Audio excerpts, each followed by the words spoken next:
The humidity of the Charleston night clung to Colonel Marcus Johnson like a second skin, a familiar embrace in his 72 years. He moved with a quiet, anachronistic grace through the opulent, tree-lined streets of the historic district, a stark contrast to the unassuming, well-worn tracksuit and faded baseball cap pulled low over his eyes. Beneath the cap, his gaze, still sharp and discerning from a lifetime in the army, swept his surroundings. Tonight, however, the usual tranquility of his late-night constitutionals was marred by a palpable tension that had settled over the neighborhood. A recent string of audacious burglaries had put everyone on edge, whispers of a professional, possibly armed, crew working the affluent blocks. Marcus, a man who had navigated landscapes far more treacherous than these manicured lawns and gaslit avenues, felt the unease in the air. It wasn't fear, not in the way most understood it, but a heightened awareness, a tightening of the senses that had been honed through decades of service, much of it spent in shadows and whispers, far from the parade grounds. He lived a life of quiet anonymity now, his past a carefully guarded secret, a stark counterpoint to the distinguished, yet often invisible man the world saw, or rather, didn't see. Most of his neighbors knew him simply as Mr. Johnson, the polite, reserved African-American gentleman who kept to himself, his lawn impeccably maintained, his routine predictable. Few, if any, suspected the decorated colonel beneath the civilian attire, the man who had commanded loyalty, made life-and-death decisions, and carried the weight of secrets that could topple a lesser man. The night was unusually still, the cicadas' chorus muted, as if even nature held its breath. The scent of jasmine and salt, a heavy perfume in the air. He preferred these late hours, when the city's pulse slowed, and he could walk with his thoughts, the ghosts of past campaigns, his only companions. His route was always the same, a meandering loop that took him past grand antebellum homes, their windows dark, their occupants presumably asleep, blissfully unaware of the anxieties that gnawed at the edges of their gilded lives. As he rounded a corner onto Trad Street, its cobblestones slick with dew, a faint sound pricked his ears. It wasn't the usual nocturnal rustle of a possum or a stray cat. This was different, more deliberate. A soft scuff, then a metallic click, almost lost in the distant hum of the city. His pace didn't falter, his outward demeanor remained unchanged, but every instinct, every nerve ending, went on high alert. The training, dormant but never truly gone, resurfaced. He scanned the deep shadows pooling beneath the ancient oaks, his eyes adjusting to the gloom. The sound came again, a little clearer this time, from a narrow, unlit alleyway that ran between two imposing mansions. His hand, calloused and strong despite his age, subtly tightened into a fist by his side. He wasn't armed, hadn't carried a weapon for personal use in years, but his body was still a weapon, his mind a strategist. With the unhurried gait of a man simply continuing his walk, he angled slightly towards the alley, his head tilted as if listening to the night birds. He reached the mouth of the alley, a sliver of deeper blackness against the ambient city glow. He paused, feigning a moment to adjust his cap. The air here was cooler, carrying the scent of damp earth and something else, a faint, almost imperceptible trace of cheap cologne, out of place in this neighborhood of expensive perfumes. He listened intently. Silence, then a muffled grunt, followed by the distinct sound of something heavy scraping against brick. With the fluid, silent movement that had once allowed him to slip through enemy lines, Marcus stepped into the alley. His eyes, accustomed to the low light, quickly made out a shape. It wasn't a burglar actively breaking in, not in the way he'd initially suspected. Instead, a shadowy figure was pressed against the high, ivy-covered wall of one of the mansions, their back to him. They were struggling, it seemed, to hoist themselves up, one hand scrabbling for purchase on the top of the brickwork, the other clutching a small, dark satchel. The figure was lean, agile, dressed entirely in dark clothing, their face obscured by a hood. They were moving with a desperate, hurried urgency that spoke not of practiced thievery, but of something else, perhaps flight, or a clandestine entry that had gone awry. Larceny was one thing, but this felt different, more specific, more targeted. The figure wasn't fumbling with locks or windows. They were attempting a direct, almost athletic, ascent, and they were clearly in a rush. The figure, startled by some unseen noise or perhaps by a sixth sense that warned of his approach, froze mid-climb. For a heartbeat, there was only the sound of their ragged breathing. Then, with a surprising burst of speed, they abandoned their ascent, dropping lightly back to the alley floor. They spun, the dark satchel held protectively against their chest, and for a fleeting second, Marcus caught a glimpse of a pale, young face beneath the hood before the figure darted towards the far end of the alley, disappearing into the deeper shadows leading back to the main street. Marcus didn't give chase. His days of pursuit were long past, and his immediate concern was the potential breach of security. He reached into his pocket for his phone, his thumb hovering over the call button for 911, when the night was abruptly shattered by the blinding glare of headlights. A patrol car, appearing seemingly out of nowhere, swung sharply into the mouth of the alley, its high beams pinning him against the brick wall like an insect under a spotlight. The suddenness of it was disorienting, the intensity of the light momentarily robbing him of his night vision. Before he could react, or even lower his hand from his pocket, two figures emerged from the vehicle. The driver's side door opened, and Officer Kyle Miller stepped out, a man in his early 30s, with a cocksure swagger that seemed too large for his uniform. His fair hair was cropped short, his jaw set in a line that suggested a perpetual state of belligerence. He exuded an air of aggressive authority, his hand already resting a little too casually on the butt of his holstered sidearm. From the passenger side, Officer Maria Ramirez, younger and with a more hesitant demeanor, followed. Her dark eyes, wide and uncertain, flicked from Marcus to her partner, then back again. "Well, well, well, what have we here?" Miller's voice cut through the night, laced with a derisive drawl. He approached Marcus with slow, deliberate steps, his boots crunching on unseen debris. The beam of his flashlight joined the headlights, raking over Marcus's tracksuit, his faded cap, lingering on his dark skin. "Kind of late for a stroll in this part of town, isn't it, old man? Especially for someone who doesn't exactly blend in." Marcus remained still, his eyes adjusting to the harsh light. He could feel the familiar, unwelcome prickle of adrenaline, a sensation he'd learned to control decades ago. He kept his voice even, devoid of a inflection that could be misconstrued as aggression or fear. "Officer, I was just taking my usual walk. I believe I may have just witnessed a prowler attempting to scale the wall of that residence." He gestured vaguely with his chin towards the mansion wall where the figure had been. Miller chuckled, a dry, humorless sound. "A prowler, you say? How convenient. Or maybe," he paused, his gaze narrowing, "you're the prowler. This neighborhood's been hit hard lately. We're on high alert for suspicious characters." He took another step closer, invading Marcus's personal space. The scent of stale coffee and chewing gum wafted from him. "And you, sir? Fit the description of suspicious?"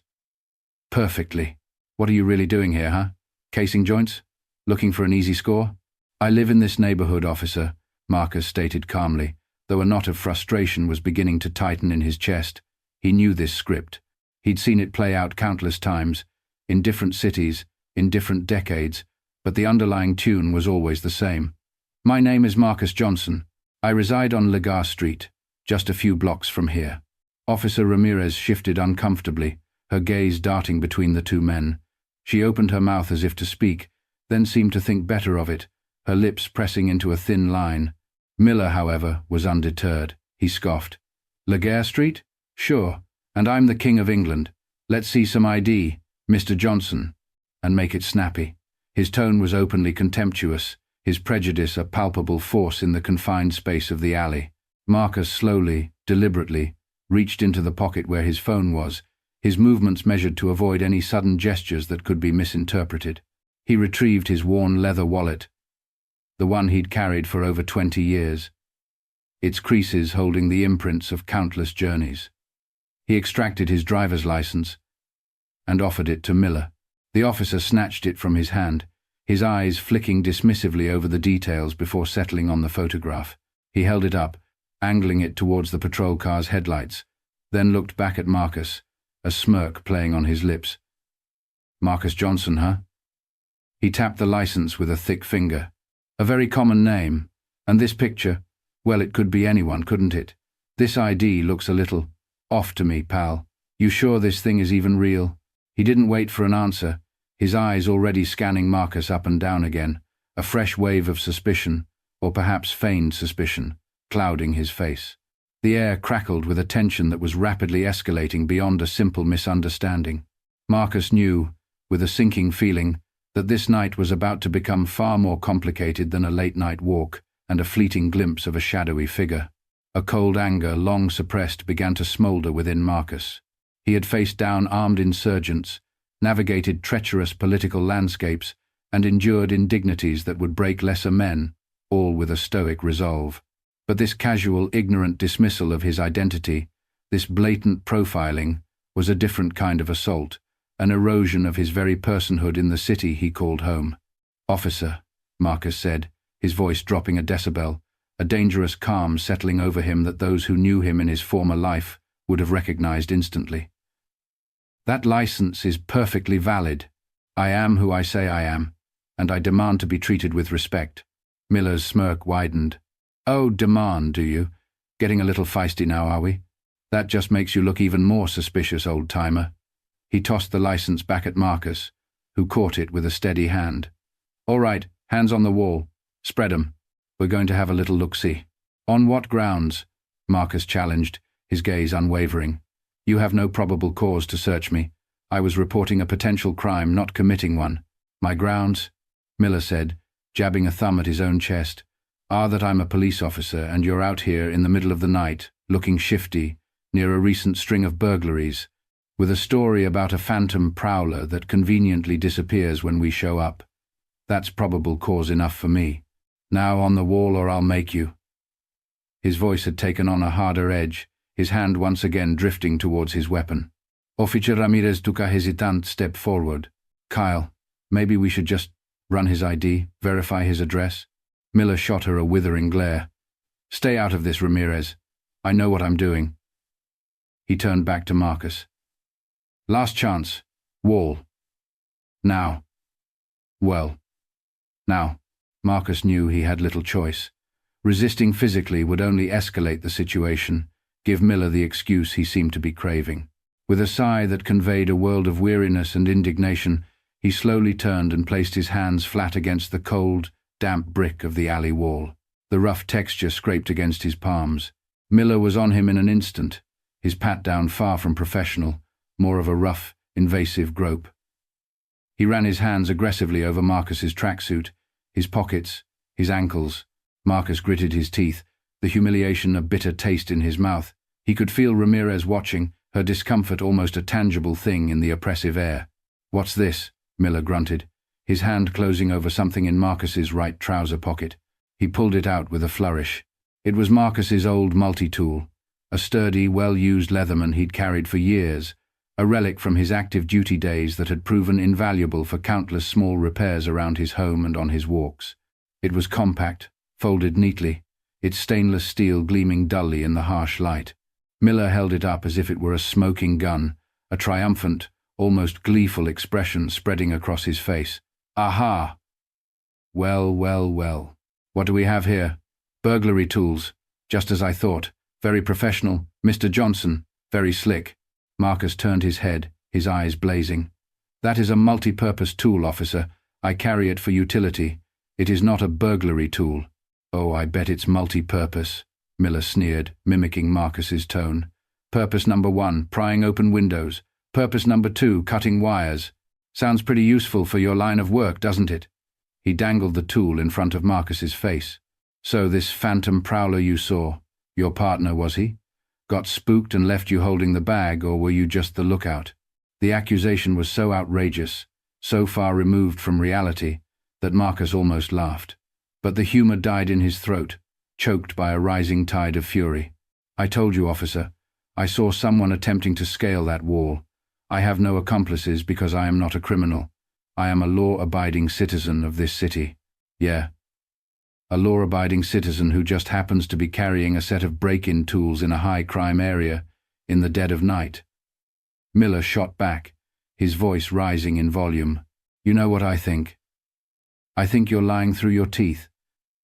I think you're involved in these burglaries, and I think you're obstructing my investigation by refusing to cooperate." He took a step back, his hand decisively going to his belt. That's it. You're under arrest." "Arrest? For what?" Marcus demanded, his voice incredulous. "For possession of burglary tools, suspicion of involvement in recent burglaries, and—" Miller paused for dramatic effect. "Resisting an officer. You've been uncooperative from the start." He unclipped his handcuffs. The metallic click echoed ominously in the narrow alley. "This is an outrage," Marcus protested, his voice now carrying the full weight of his indignation. "I have done nothing wrong." "Tell it to the judge, old man," Miller said, grabbing Marcus's right arm and yanking it behind his back with unnecessary force. "Kyle, wait," Ramirez finally blurted out, her voice thin and reedy. "Are you sure about this? He said he lives here, we haven't even." Miller silenced her with a single sharp look. "I'm sure, Ramirez. Now cuff him." He thrust the handcuffs towards her, but then, as if changing his mind or wanting to assert his dominance further, he holstered his flashlight and began to apply the cuffs himself, cinching them tightly around Marcus's wrists. The cold steel bit into Marcus's skin. A profound sense of violation washed over Marcus Johnson. His dignity, so carefully preserved over a lifetime of service and quiet rectitude, was being systematically stripped away by this arrogant, prejudiced young officer. He felt a deep, chilling anger, but also a profound weariness. As the cuffs clicked shut, he looked directly into Kyle Miller's smug, triumphant eyes, his own gaze like chips of obsidian. "You will regret this," Marcus Johnson said, his voice low, steady, and filled with a conviction that should have sent a shiver down Miller's spine. "You will regret this profoundly." Miller, oblivious or indifferent to the steely warning in Marcus's voice, merely grunted and tightened his grip on Marcus's arm, preparing to frog-march him out of the alley. Officer Ramirez, her face pale and etched with unease, opened the rear door of the patrol car, the interior light casting a sickly yellow glow. The click of the door mechanism seemed unnaturally loud in the suddenly charged silence.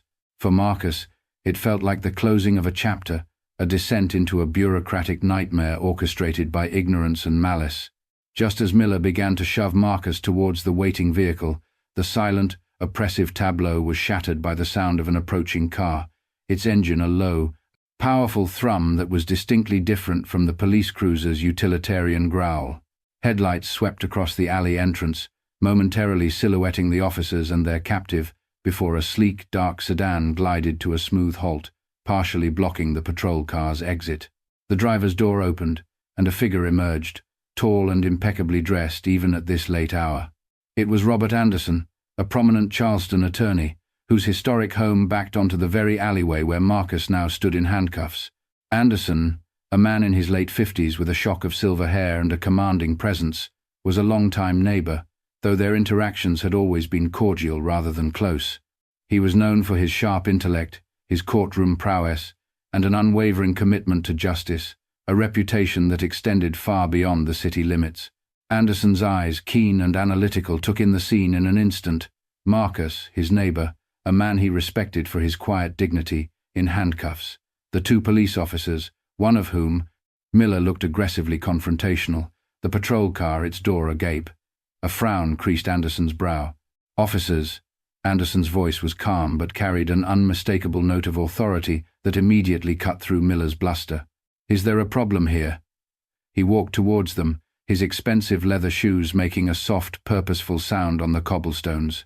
Miller, momentarily thrown off balance by this unexpected interruption from a clearly affluent and influential individual, straightened up, his hand reflexively going to his belt. "Police business, sir. This man is under arrest." "Under arrest?" Anderson repeated, his eyebrows arching. He stopped a few feet away, his gaze shifting to Marcus, a flicker of concern, then dawning understanding, in his eyes. "Mr. Johnson? What on earth is going on?" Marcus met his neighbor's gaze, a small, almost imperceptible nod of acknowledgement passing between them. "Mr. Anderson, these officers seem to believe I am a common burglar." Anderson's attention snapped back to Miller. "On what grounds, officer?" "Mr. Johnson is a respected resident of this community. I've known him for years. He is the epitome of a law-abiding citizen." Miller, bristling at the challenge to his authority, puffed out his chest. "With all due respect, sir." The "sir" was laden with sarcasm. "You don't know what we know. We have reason to believe he's involved in the recent burglaries. He was found lurking in this alley, and we discovered burglary tools in his possession." He gestured vaguely towards the multi-tool, which he had pocketed. "Burglary tools?" Anderson's voice was skeptical. "May I ask what these alleged tools are?" He took a step closer, his lawyerly demeanor fully engaged. "And what specific probable cause led you to search Mr. Johnson in the first place? Was he observed committing a crime? Did he match the description of a suspect for whom you have an arrest warrant?" He fired off the questions with the precision of a seasoned litigator. Miller began to look flustered. He hadn't anticipated this kind of sophisticated, informed interrogation. He was acting suspiciously, and he resisted when I questioned him. "Resisted how, Officer Miller?" Anderson pressed, his voice like velvet over steel. "Did he threaten you? Did he attempt to flee? Or did he merely assert his constitutional rights? Because there's a significant legal distinction." He paused, letting his words hang in the air. "I am Mr. Johnson's attorney, as of this moment, and I would like a full account of the events leading to his arrest, starting with the initial stop." The mention of attorney seemed to give Miller a moment's pause, though his belligerence quickly resurfaced. "Look, Counselor, I don't have to explain my procedures to you on the street. This man is going downtown." Anderson didn't flinch. He simply pulled out his own phone. "Very well, officer. In that case, I'll just make a call. Perhaps someone with a broader perspective on due process and community relations would be interested in this situation." His fingers moved deftly over the screen. He held the phone to his ear, his voice now carrying a different, more personal tone, but still firm. "Judge Albright, please." Robert Anderson calling. "It's rather urgent, I'm afraid. It concerns a potential instance of, let's call it overzealous policing, and a serious violation of civil liberties occurring right now on Trad Street." The name Judge Albright hung in the air like a thunderclap. Miller's face, which had been flushed with anger, visibly paled. Even Officer Ramirez, who had been a silent, anxious observer, looked startled. Judge Albright was one of the most respected and feared jurists in the county, known for her sharp legal mind and her intolerance for police misconduct. The implication of Anderson's call was clear. This was no longer a simple street arrest. It was rapidly escalating into something far more significant, with potentially serious repercussions for the officers involved. A single, well-placed phone call had just shifted the balance of power dramatically. Robert Anderson ended his call with a curt, "Thank you, Your Honor. I appreciate your time," his expression unreadable but carrying a subtle air of satisfaction. He turned back to Officer Miller, whose bravado seemed to have deflated significantly. The mention of Judge Albright had clearly had its intended effect. The night air, already thick with humidity, now seemed to crackle with a new kind of tension, the tension of impending official scrutiny. Before Anderson could speak further, Miller's own radio crackled to life, a sharp, insistent squawk that made him jump. He fumbled for it, his hand slightly unsteady. "Unit 34, report." A brusque voice commanded from the other end.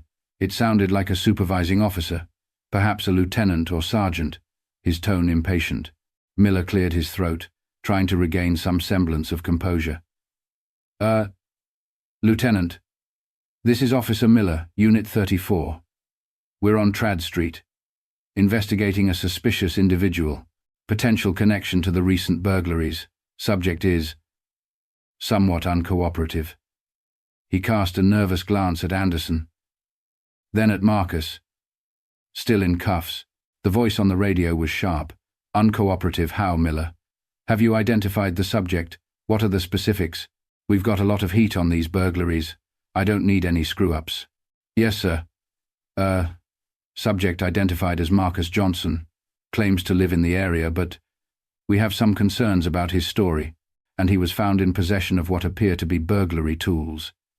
Miller deliberately omitted any mention of Anderson or the call to Judge Albright. Anderson seized the opening.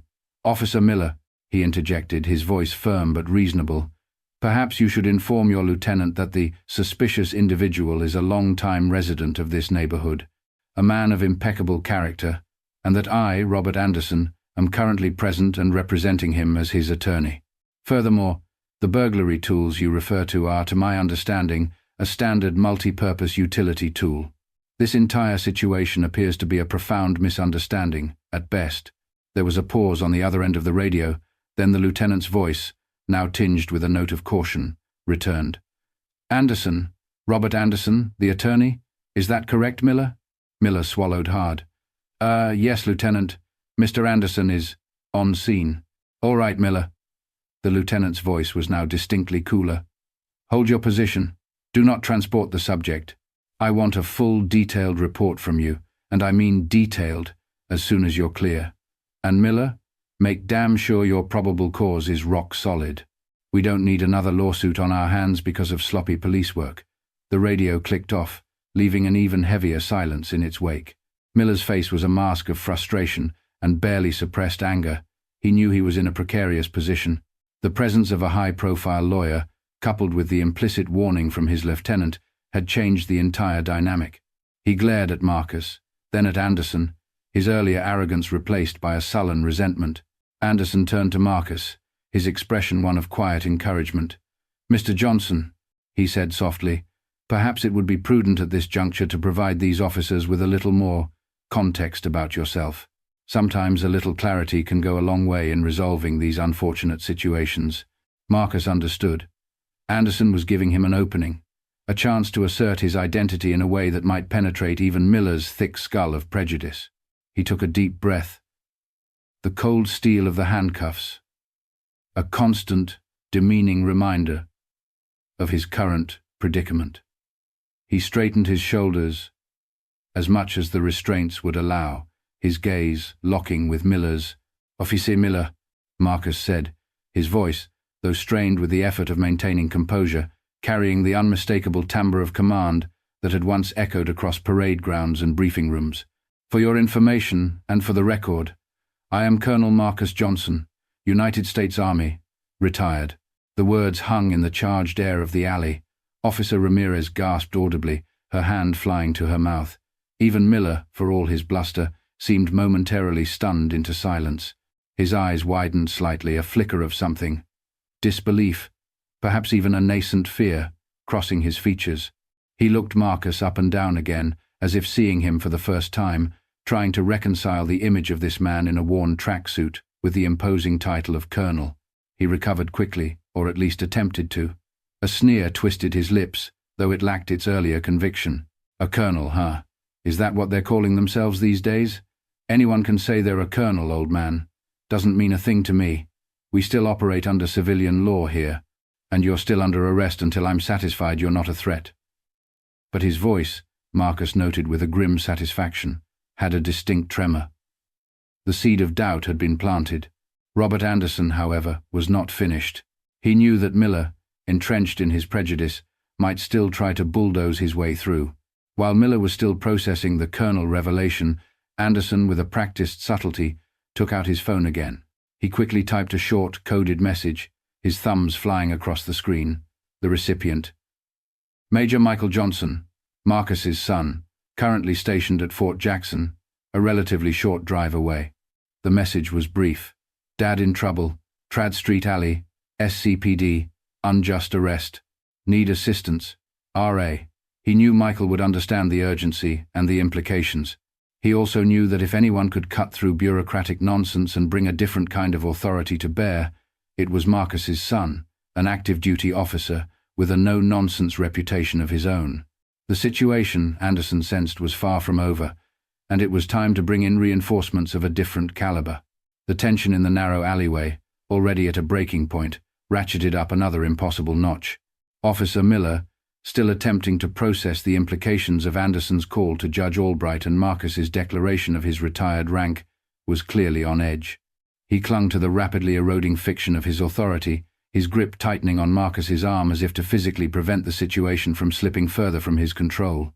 He made a move, a renewed determination in his eyes, to force Marcus towards the patrol car. Colonel or not, you're still coming with us. We'll sort this out at the station.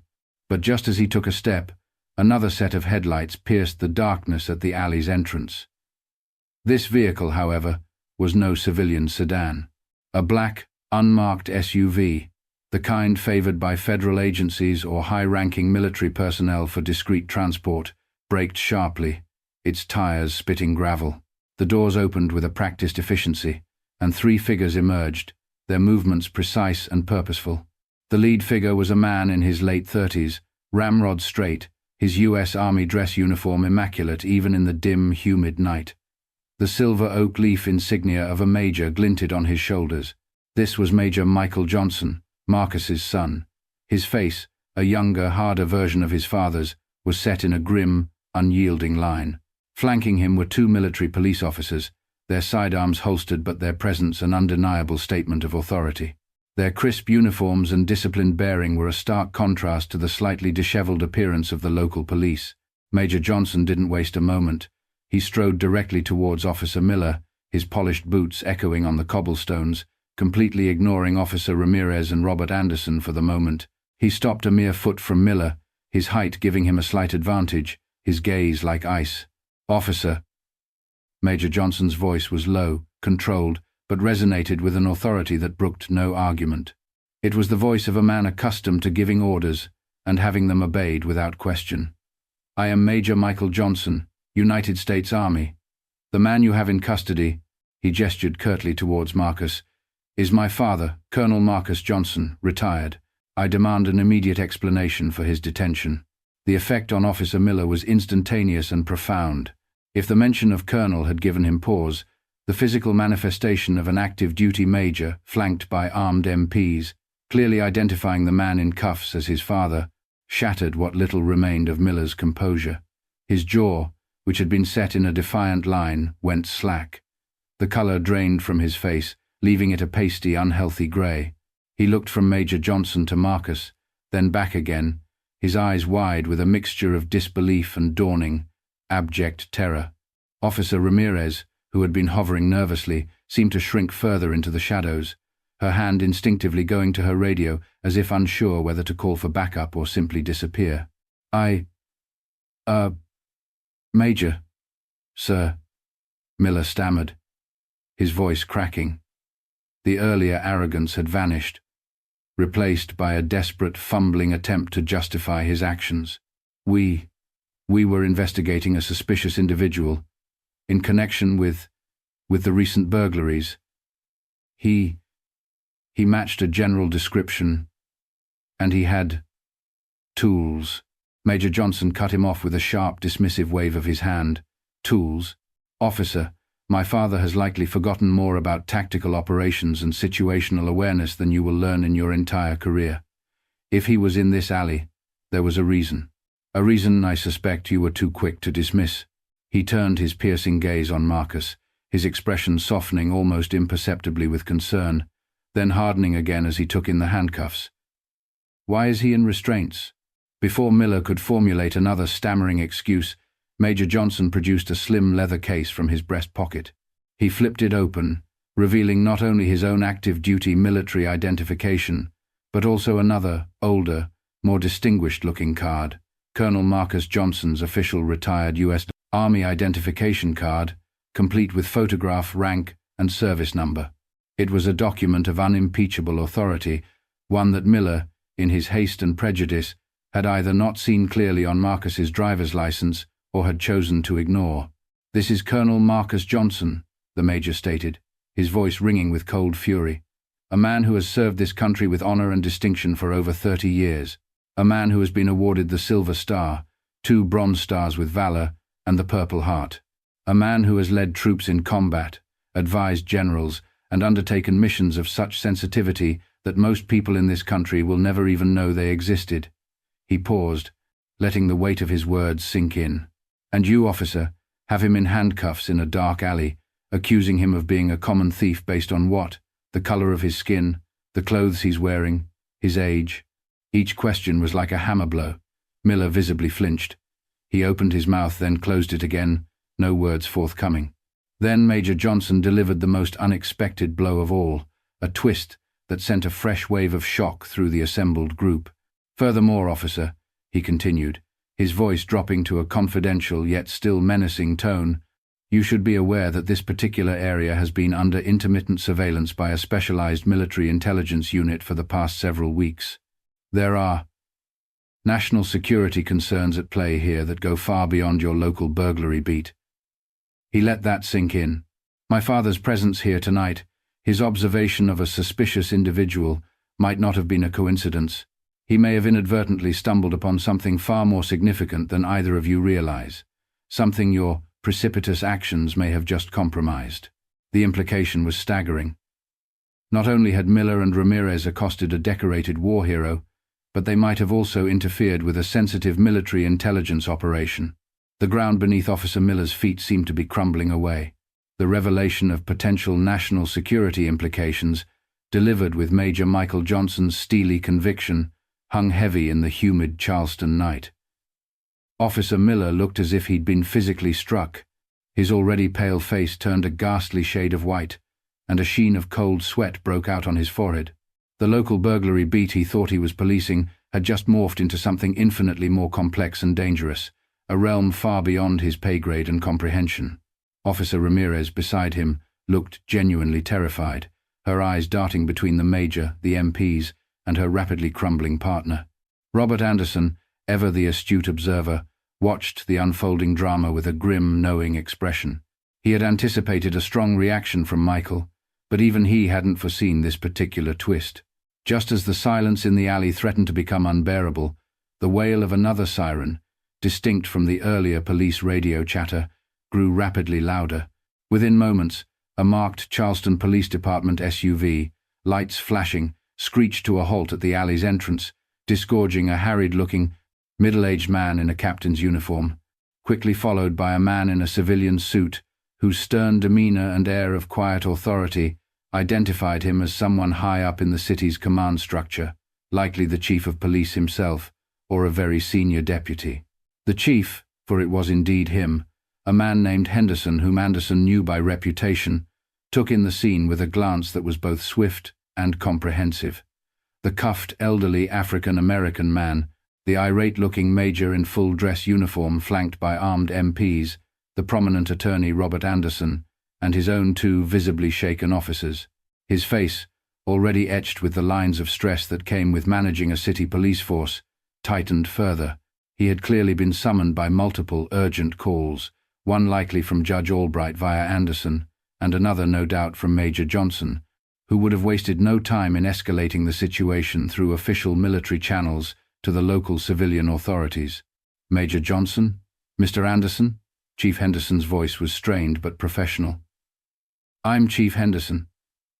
I understand there's been a significant misunderstanding here. He shot a hard, questioning look at Miller and Ramirez. Misunderstanding, Chief? Major Johnson's voice was arctic. That's a rather charitable term for what has transpired.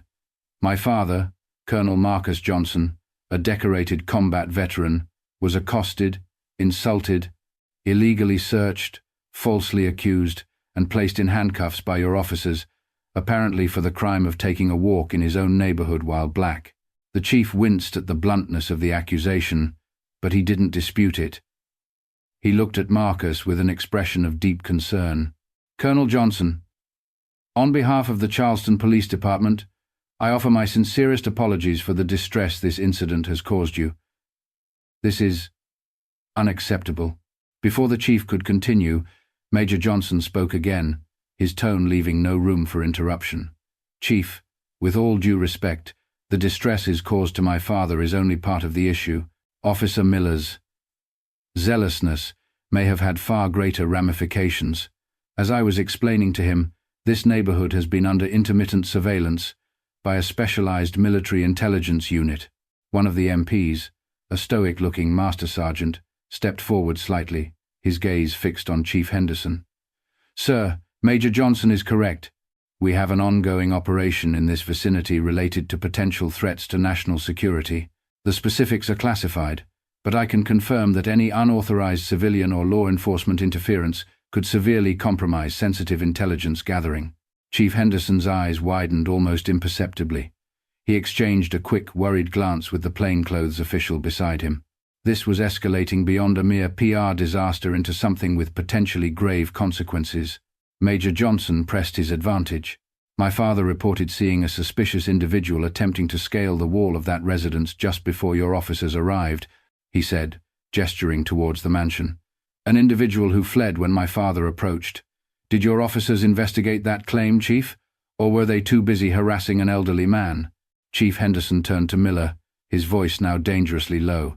"Officer Miller, did you pursue or attempt to locate the individual Colonel Johnson reported?" Miller, looking utterly broken, could only shake his head mutely. He seemed to have shrunk, his earlier arrogance completely gone, replaced by a palpable fear. Then Major Johnson delivered the final, devastating revelation, a truth that sent a chill down the spines of everyone present, except perhaps Marcus, whose expression remained one of weary resignation, as if he had seen too much of the world's folly to be truly surprised by anything anymore. "Chief Henderson," the Major said, his voice resonating with grim authority, "the individual my father likely observed, the one your officers allowed to escape, was not a common burglar. Based on preliminary intelligence and the timing of this incident, we have strong reason to believe that person is a high-value target our unit has been tracking. Someone with potential links to foreign espionage, or possibly domestic extremism with access to classified information. My father, with his years of experience and unparalleled instincts, may have unknowingly stumbled upon a key player in a very dangerous game. A game your officer, through his blatant prejudice and incompetence, may have just allowed to continue, putting God knows what, or who, at risk." The weight of those words settled over the alley like a shroud. The petty power trip of one officer had potentially jeopardized national security. Officer Miller looked as if he was about to be physically ill. He finally understood the magnitude of his mistake. It wasn't just about disrespecting an old man or even a war hero. He had blundered into a world of shadows and high stakes, a world he was utterly unprepared for, and in doing so, had made himself an unwitting accomplice to the escape of a potentially dangerous operative. The horror of it all was finally, crushingly dawning on him. Officer Ramirez, beside him, let out a small, choked sob. The night, which had begun with an uneasy feeling for Marcus Johnson, had now descended into a nightmare for the two young officers who had so carelessly wielded their authority. The alleyway, moments before a scene of blatant injustice and escalating tension, was now charged with a different kind of energy. The frantic, almost panicked, activity of damage control. Chief Henderson, his face a mask of grim professionalism, moved swiftly. The first, most immediate order was barked at a stunned Officer Ramirez, who seemed relieved to have a concrete directive. "Officer Ramirez, remove the restraints from Colonel Johnson, now." His voice brooked no argument. Ramirez, fumbling slightly with the handcuff key, approached Marcus. Her hands trembled as she unlocked the cold steel, the cuffs falling away with a soft clink that seemed to echo the crumbling authority of her partner. Marcus rubbed his wrists, the circulation slowly returning, red welts already forming where the metal had bitten into his skin. He said nothing, his gaze fixed on Officer Miller, who stood frozen, a statue of disbelief and dawning horror. Chief Henderson turned to Marcus, his expression a mixture of profound apology and professional concern.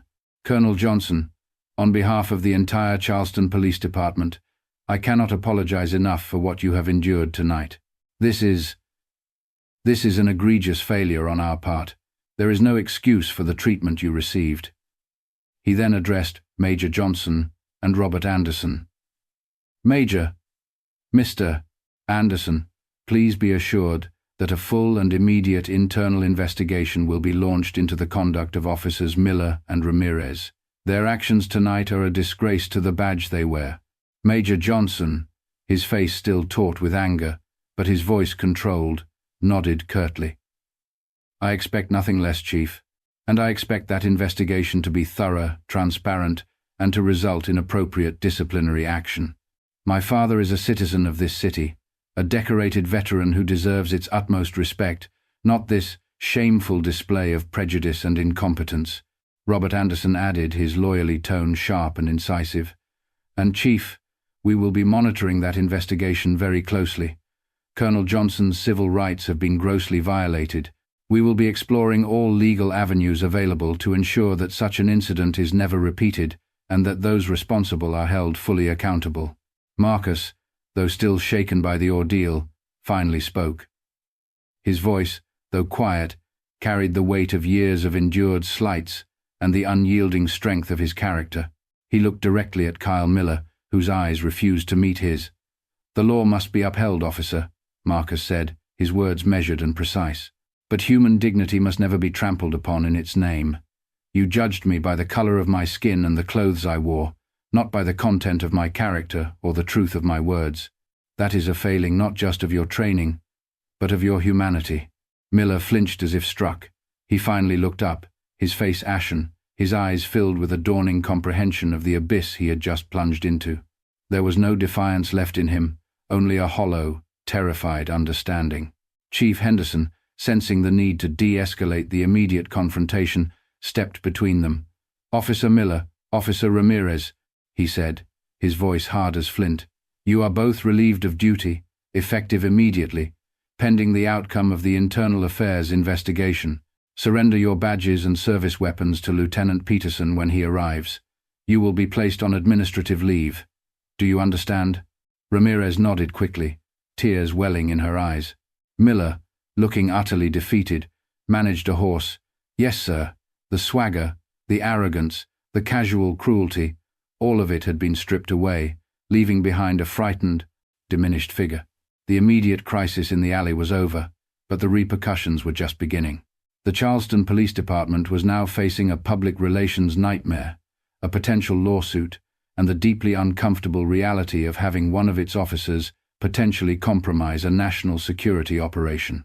The military intelligence personnel, represented by Major Johnson and the MPs, were now an unavoidable presence, their very existence a testament to the layers of complexity Miller had so blithely ignored.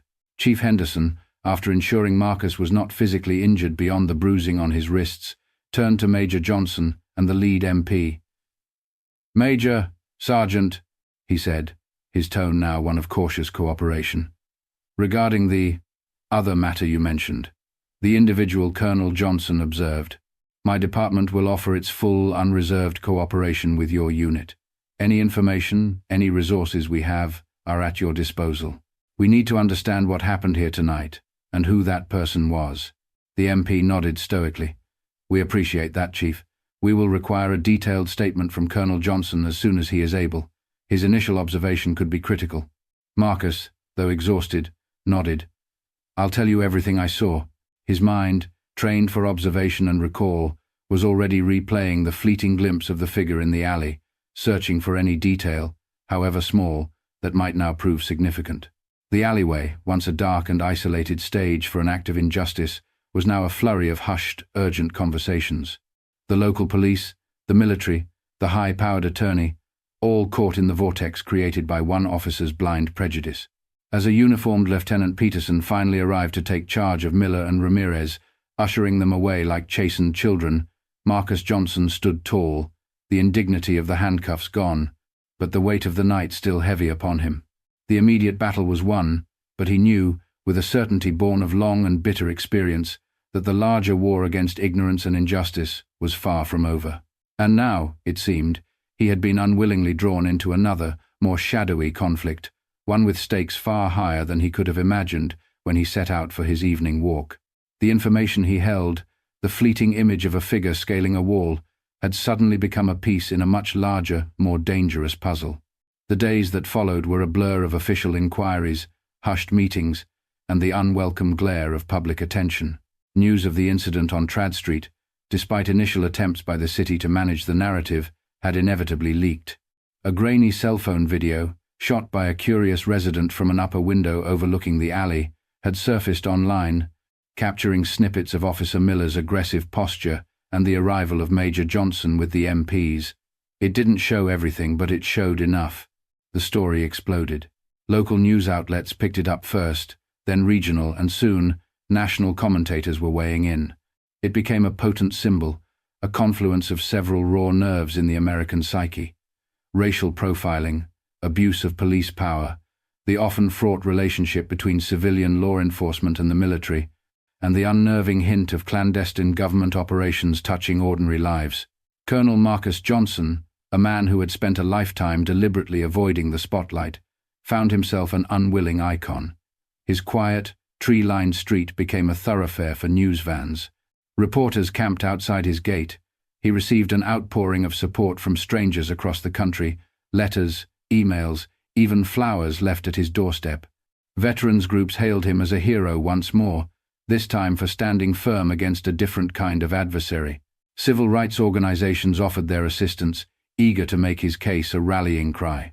But with the support came the scrutiny, the endless requests for interviews, the dissection of his life, his past, his every word. It was an invasion of privacy that chafed at his deeply ingrained sense of reserve. He endured it with his characteristic stoicism, but it took a toll. The calm facade he presented to the world hid a profound weariness, a fresh layer of cynicism overlaying the old scars. The official apologies came, as they inevitably had to. The mayor of Charleston and Police Chief Henderson held a somber press conference, their faces etched with concern. They publicly apologized to Colonel Johnson and his family, denouncing the actions of Officers Miller and Ramirez, and promising swift, decisive disciplinary action. They spoke of renewed commitments to de-escalation training, implicit bias awareness programs, and improved community policing initiatives. The words were well chosen, carefully crafted. But to Marcus, they felt like a familiar, hollow refrain. He had heard similar promises before, in other cities, in other times. A few days later, the mayor and the chief made a personal visit to Marcus's home. Robert Anderson and Major Johnson were present. The apologies were repeated, more personal this time, more direct. Marcus listened politely, accepted their words with grace, but offered no absolution. The damage had been done not just to him, but to the fragile trust between a community and those sworn to protect it. The internal affairs investigation into Officers Miller and Ramirez concluded with predictable alacrity. Miller was terminated from the Charleston Police Department. Ramirez, who had shown remorse and cooperated with the investigation, received a lengthy suspension and mandatory retraining. It was a measure of justice, Marcus supposed, but it felt insufficient to address the systemic issues that allowed such an incident to occur in the first place. The military intelligence operation, meanwhile, continued in the shadows. The information Marcus had provided about the figure in the alley, a fleeting description, a sense of their agility and desperation, proved to be a small but potentially significant piece of a much larger, more complex puzzle. He was debriefed extensively by a discreet team of intelligence officers, men and women whose faces betrayed nothing but professional intensity. They thanked him for his inadvertent assistance, but offered no details, no explanations. He was once again a civilian, an outsider looking in, a man who had stumbled upon the periphery of a secret war. Life in Charleston slowly began to return to a semblance of normalcy, at least on the surface. The news vans eventually departed. The furor on social media subsided, replaced by the next fleeting outrage. But for Marcus Johnson, something had irrevocably changed. The quiet anonymity he had cherished was gone, replaced by a notoriety he had never sought. The sense of peace he had found in his retirement had been disturbed. The old wounds of a lifetime spent navigating a racially charged world pricked anew. He still took his late-night walks, but they were different now. He was more aware of the shadows, more conscious of the eyes that might be watching him, not with the benign indifference of neighbors, but with a new, unwelcome recognition. The city he loved, the city he had chosen for his quiet final years, felt subtly altered, its familiar contours now overlaid with the memory of that humiliating night. One evening, weeks later, he stood at his study window, looking out at the Charleston skyline as dusk settled, painting the sky in hues of orange and purple.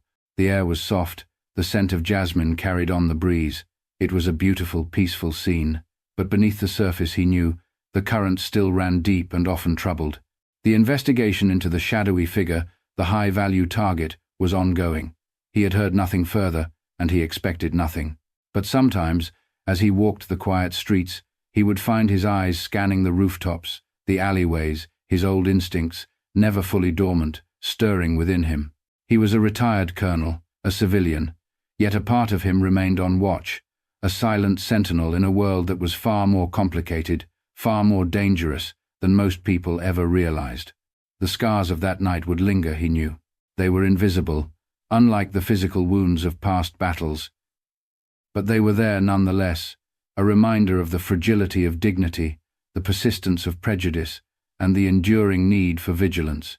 As the last light faded from the sky and the city lights began to twinkle, Colonel Marcus Johnson turned from the window. The night still held its secrets, its dangers, but also, he had to believe, its possibilities for justice, however hard-won, however imperfect. And somewhere, in the lingering darkness, a new day was waiting to dawn. What did you think of Colonel Johnson's ordeal? Do you believe justice was fully served? Let us know your thoughts in the comments below. And if you enjoyed this story and want more thrilling mysteries, don't forget to like this video and subscribe to the Black Legacy Unbreakable channel for more captivating tales.